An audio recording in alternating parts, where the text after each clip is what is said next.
دو روش ضرب و جمع کردن عملیات محاسباتی برای برنامه اکسل.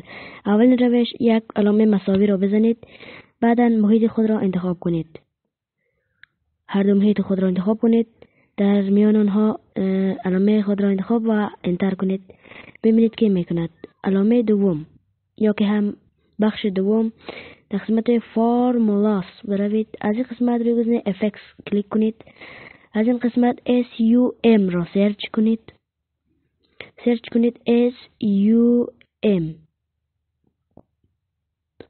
و این ویدیو را لایک کنید، سابسکرایب هم یادتان نرود و بعدا هم یک اوکی.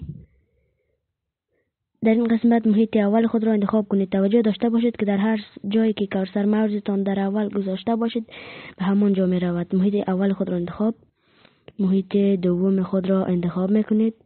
این فقط جمع میکند. محیط دوم خود را هم انتخاب کردم و وقتی که انتر کنیم میبینید که جمع کرد. به همین سادگی این ویدیو رو لایک، سابسکرایب